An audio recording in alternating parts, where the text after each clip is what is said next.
Honorable delegates, the Council of Kenya Institute of Planners, ladies and gentlemen,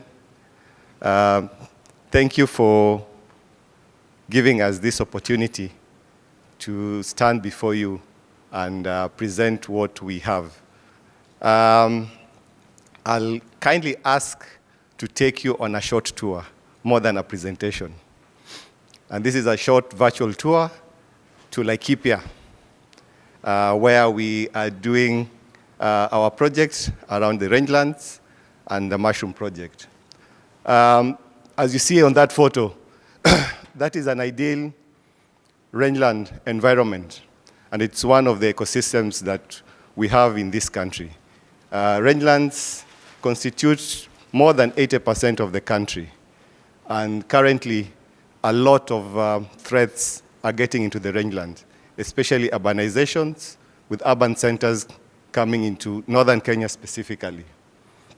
This project has been developed, is being implemented in collaboration with a youth group called the Green Earth Warriors, whom we are with some of the representatives here. At the same time, we also have National Museums of Kenya and ourselves as Wyss Academy for Nature.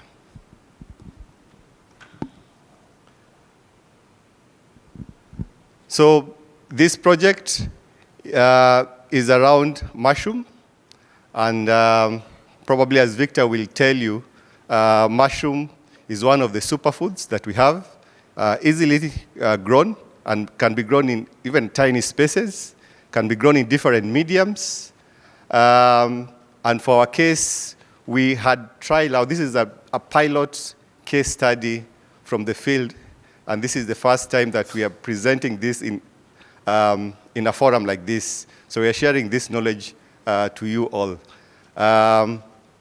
The map that you see there is the map that Dr. Ben Okita had shown during his presentation of where we are, where we're doing our projects within Laikipia and Isoilo County, in Oldonyiro and Laikipia North. I'll take you through, or we'll take you through 5 areas under this tour. One about getting a solution, and hopefully a solution that will transform the landscape and the lives of people.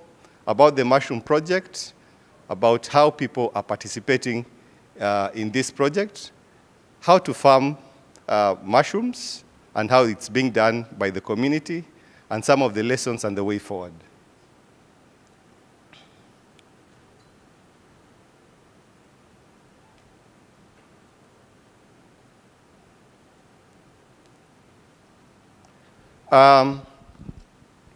Solutionscape approach for us is trying to get some solutions to some of the common challenges that we have.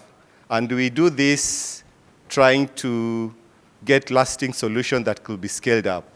The picture that you see on the left is the picture that depicts what we are doing towards reviving the drylands that is heavily degraded. Northern Kenya, as much as it is severely degraded. More than 70% of northern Kenya is severely degraded, especially with bare ground. So by using semicircular band, as presented by Dr. Ben Okita, we are trying to bring back some biomass into the landscape.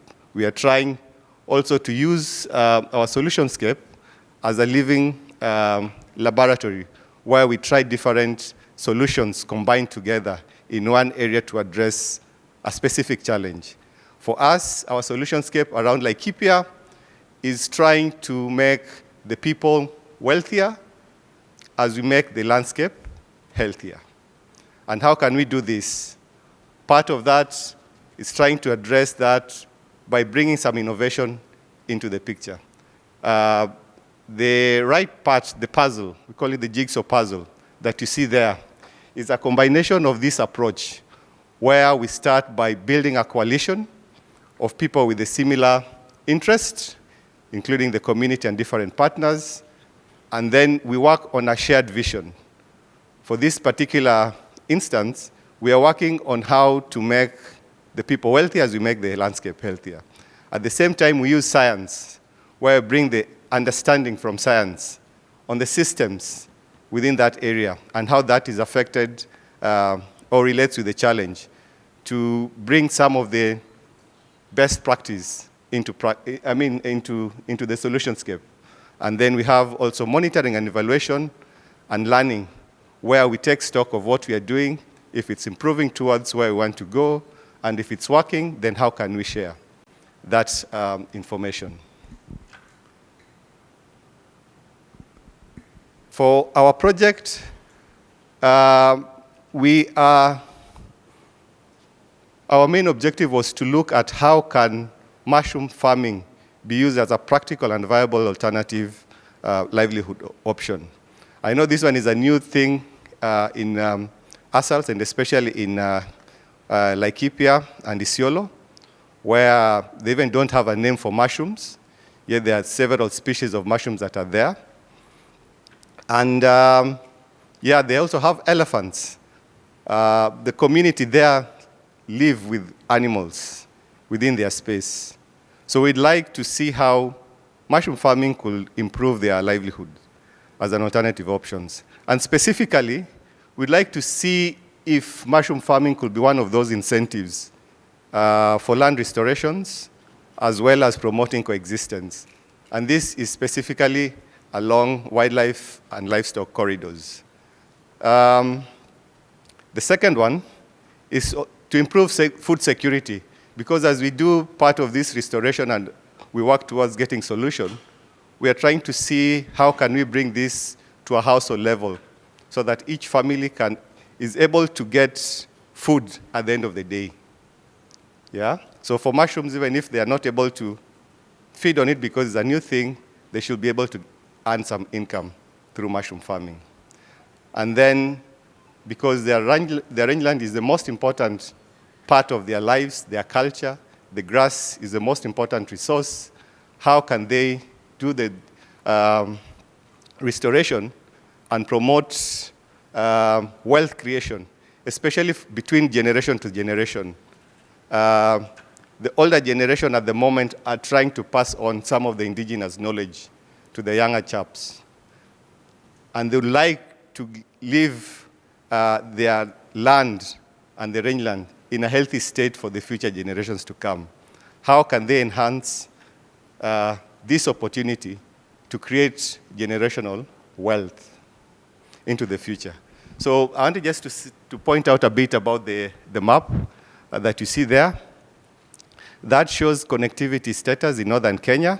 And this is one of the projects that we've been working with the National Land Commission, where we are taking stock and inventory of all the natural assets or resources in 3 dryland counties. And one of those resources is connectivity through corridors or areas where there's movement of livestock.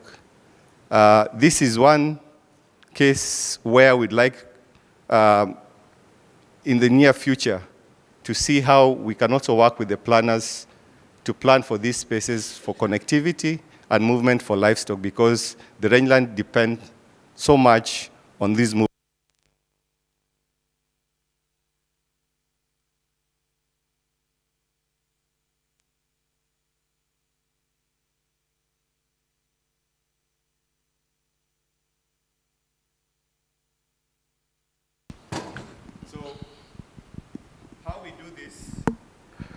We do this with the community because our work is people-centered. We cannot do anything to transform the landscape without people. And it's people-driven based on their needs, what is really a priority to them. We work with the youth group and we work with the women. And the picture on the right is one of the youth leaders from the Green Earth Warriors, who was able to mobilize youths over the last 2 years to do quite a number of projects that is transforming the lives of the people, including what was being shown by Dr. Okita in terms of the massive restoration through semicircular band. And then the picture at the bottom is a woman working with Save the Elephant, and they monitor elephant corridors and elephant movement. They're called Mama Tembos. And the community, because of they have the knowledge of where this animal passed through, they've even demarcated the space with such markers, livestock, wildlife corridors, and they talk about what is happening within those spaces and how they can use those corridors into the future. So I'll let my colleague and friend, Victor, to take you through the elephant dung prepared mushroom. We had previously called it elephant ear mushroom, but we are told there's a specific mushroom called elephant ear mushroom. So he'll tell you more about it. The elephant dung is one of the things that is readily available within that space. I remember the first day, one of the presenters was talking about the story of Moses, who was asked, "What do you have in your hand?" And he said he had a stick. I think that was the stick that he used to hit a rock and water came out. So with the community, we are taking stock of what is there with the help of National Museums of Kenya. And one of the things that is readily available is the elephant dung. So I'll let Victor continue with the tour. Thank you. Good morning, team. Good morning yet again. Bwana asifiwe. I love Jesus as my personal savior. And I'm honored to be here in front of all of you. Though the numbers have decreased a bit, it's understandable because we are in Mombasa and we are next to the beach. Before I proceed with my short presentation, by a show of hands, how many people eat mushrooms? Let's put our hands down. By a show of hands, how many people love mushrooms? Daktari, Wandera, I don't think we brought enough mushrooms for everybody. All right? And I'm sure, by a show of hands, who has ever thought that elephant dung is a very nice name. Elephant poop can be used as a substrate to grow mushrooms. By a show of hands, anywhere, has anybody ever had elephant mushrooms being used as a substrate to grow mushrooms? I'm seeing one hand. Anybody else? I shall look for you, planner. All right? So this is a project that I'm very passionate about. As you've heard, I work for the National Museums of Kenya. I am passionate about mushrooms. Everything in the entire value chain of mushroom production, from collections. I am part of a multidisciplinary team working with the Wyss Academy. If it was not for Wyss Academy, I would not be standing here. Thanks to the KEEP team as well. I am honored to stand before you to advocate for mushroom productions. And just because of time, I don't want the moderator to start looking at me badly. I will start you off. First of all, the mushroom dung. I'm sure most of you saw me coming with a bag up here. I was not coming with a bag to give you gifts. I was coming with a bag to show you how elephant dung looks like. I'm sure most of you. This is elephant poop. Dry elephant poop. Just to be clear, it's not wet, this is dry, all right? So this is a substrate that we're using as our media to grow the elephant dung. And when I talk substrate, I'm sure some of you know what substrate is, but for the majority that don't know what substrate is, a substrate is a medium that an organism, which is the mushroom fungus, colonizes or adapts to get moisture, or rather to get nutrients for its sustenance. So, to dive in, we will look at the elephant dung a bit later, but at least everybody has seen what I'm holding in my hand. This is the elephant dung that we're using. It's not, people will come and tell you this is elephant mushroom oyster, but in actual sense, somebody can be coming and lying about the product that they're using, but that's why we got this.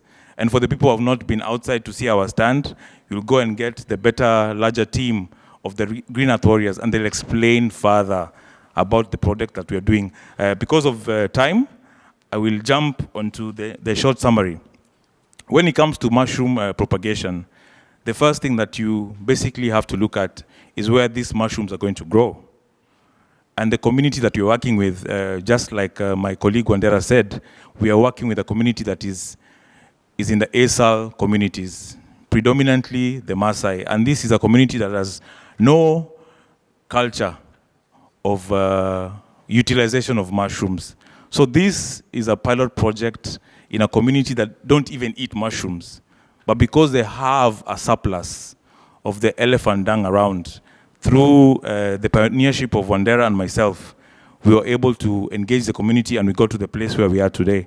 On your right, you will see a structure that is in construction and a structure that is finished. The model that we use for the mushroom houses, I'm sure most of you have seen how mushroom houses are constructed. We wanted to use a model that is based on the community that we are working with. So this is a simple Manyatta house with a few modifications so that we can be able to optimize the conditions for the mushrooms. And these houses, or rather this house, was constructed by women groups based in that local area.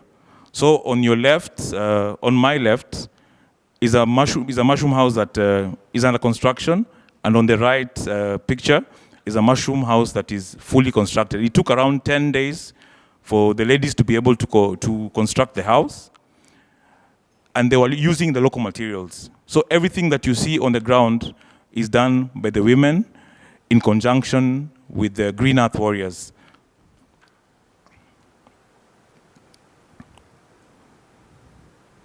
On the next slide, in this mushroom value chain, there's something that we call value addition. Because this community is so far encompassed from the city center, we deliberated and decided to construct a multi-purpose dryer. What you're seeing in front of you is a multi-purpose dryer, and this is for purpose of the drying of mushrooms and vegetables, because these communities already don't eat mushrooms. And then in times of very tough weather, we decided to construct the multi-purpose dryer, not only to dry the mushrooms when the mushrooms are ready.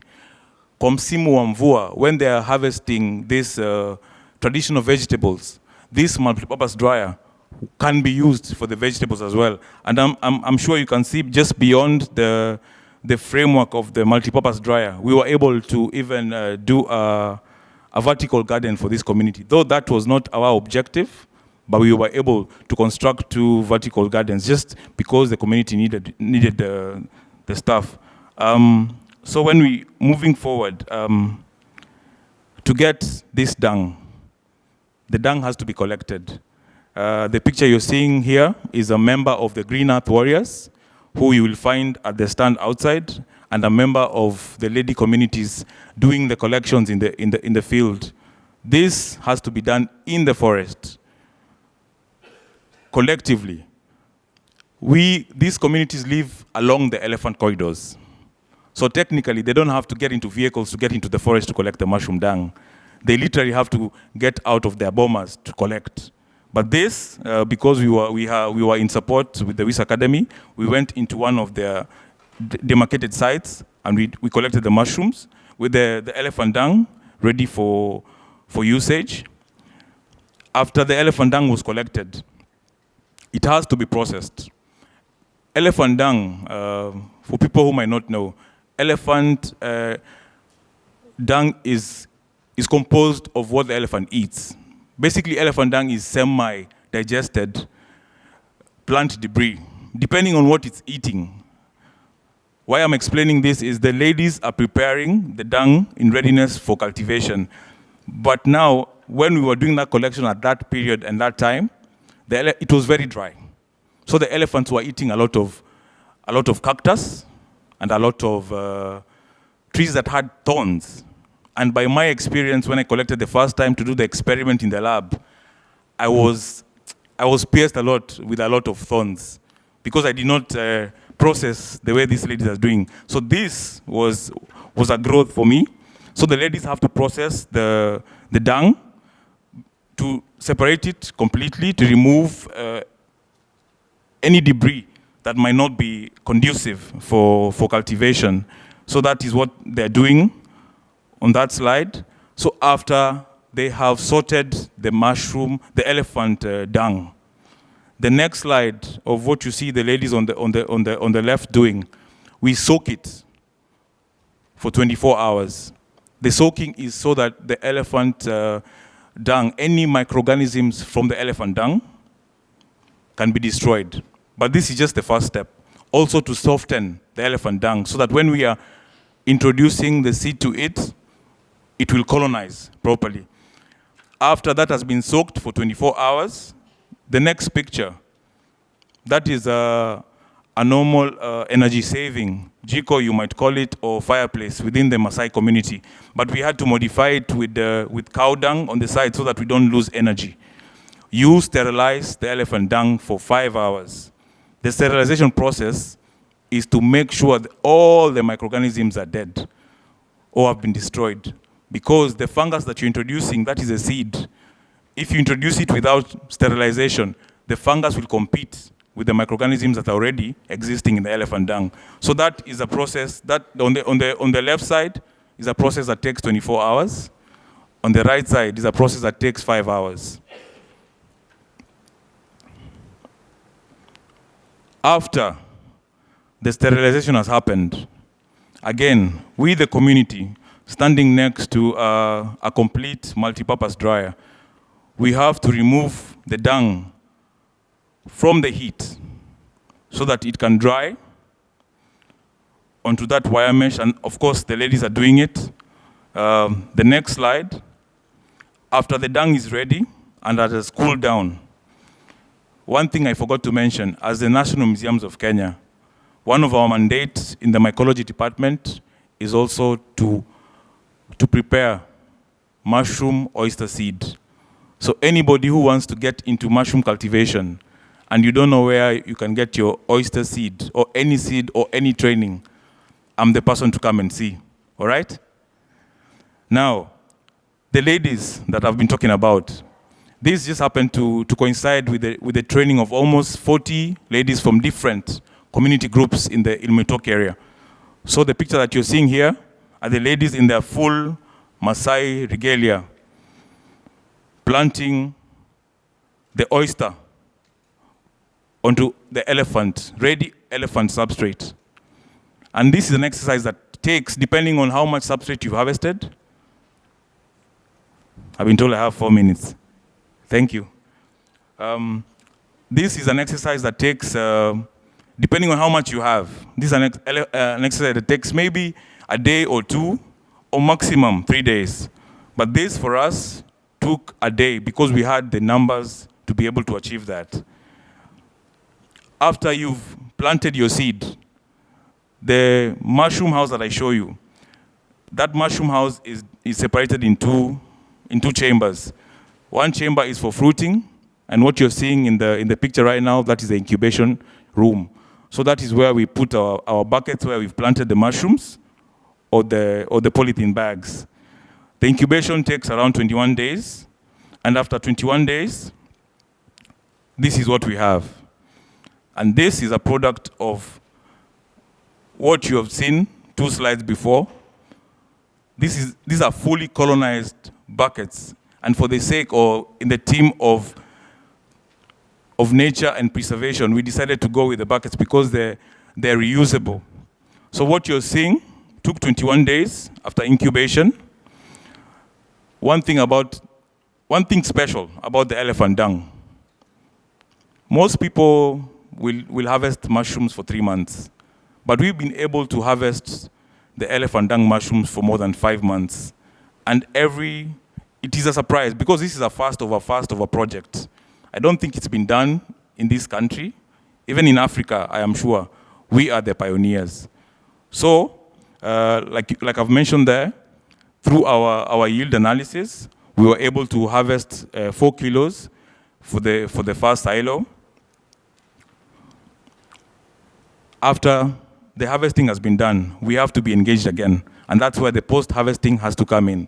You train the farmers how to harvest the mushrooms, how to handle the mushrooms properly, how to dry them properly. And when I talk about drying, that is what I mean. The multi-purpose dryer is used for the Maasais to dry the mushrooms. And that is what we're using it for, at that picture. I talked about a community that doesn't eat mushrooms. And one question that it was obvious to us, the Maasais were asking us, how do we cook this mwavuli? They call it mwavuli because they don't have a name for the mushrooms. And you saw the vegetable garden that we constructed for them. We took what we planted in that vegetable garden and the mushrooms, and these people have a lot of goats and cows, and we made meals for them. And you can see in those pictures, they are some of them are actually here. Elizabeth, you can say hi to the people. She's a beneficiary, you can see her in the first picture. They were able to cook the mushrooms, and mushrooms take a maximum of almost 10 minutes to get ready. They were able to cook the mushrooms. Let me not even talk about it. Let me just show you. You can see the Maasais. My hand is not even in that picture. You will see my color. These are the Maasais enjoying the mushrooms. And one thing that was predominantly obvious, the men, the Maasai men don't eat with the women. The Morans, they came to me and they told me, Victor, kama tunaweza kupata hiyo kidogo, tupatie lakini lazima tujifiche chini ya mti.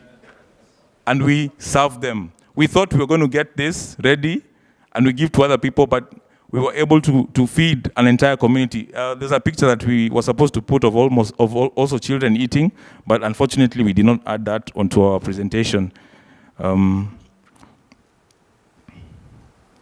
So the next picture represents the dried mushrooms after it has gone through the drying process in the multi-purpose dryer. On the left is a fresh elephant dung mushroom as it will be presented in the market. From all this, basically the lessons that we've learned is this, studies show that the mushrooms farmed on elephant dung substrates have higher nutritional value. We went a step further to do a nutrition analysis with the assistance of the University of Nairobi, and we have all this data. The community has taken mushroom propagation, and we are actually time-barred because this project has just been in existence for a year. But their communities right now, the women who are ready, they've already built their houses. They're just waiting for me and the rest of the Wyss Academy team to come and implement the next step of the project.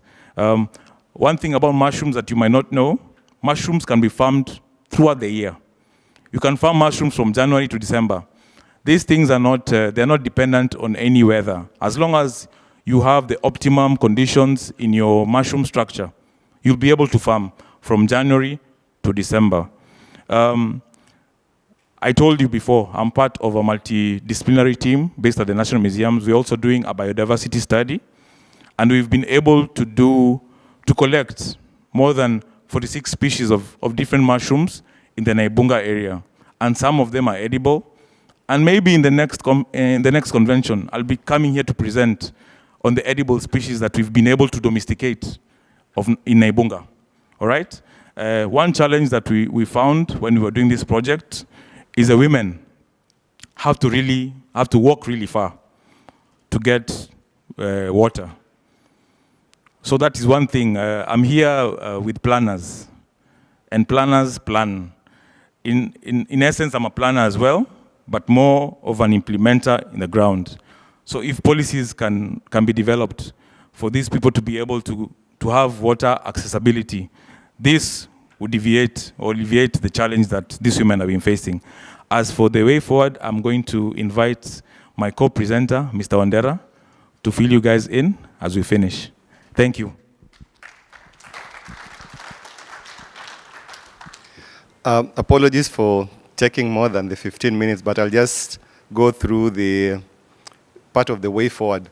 For such projects, governance is usually a very big challenge, especially for community groups. And it is one of the things that we want to see how we can develop a system that could support this farming at a scale that could really feed into the supply of this product. This is part of the prototype packaging that we have here, which is also out there. You can see it if you get to the stand. And this product at the moment, we've also registered it with KEBS and we're waiting for certification. Hopefully before end of this year, we'll get the KEBS certification so that we can put it on the shelf. So that is another thing in development. And then the value chain development, because we'd like to target the organic market. Yeah, I know many people who eat mushrooms, if you tell them this packet is 500 bob, they might not really, they might say it's expensive. But the organic market are looking for this aggressively. And we are not just selling the product, but we are selling a story, a hope to the community who are farming these mushrooms. And then, as Victor said, out of what we have, we're also looking for some of the species that are of commercial value, especially high-value mushroom species that we could domesticate and put also into the market. And lastly, is around planning and planning for people and nature. As I said, arid lands in Kenya, 80% of the country is arid lands. There are so many threats that are coming into these arid lands. How can we work with the planners in our coalition to make sure that we protect these arid lands and optimize their potential into the future? Can we plan, for example, with the traditional systems of movement, grazing, into the next 100 years, for example, for these arid lands to survive? So that is part of a challenge that I'm throwing to the planners, and I'm inviting you also to join our coalition. Thank you.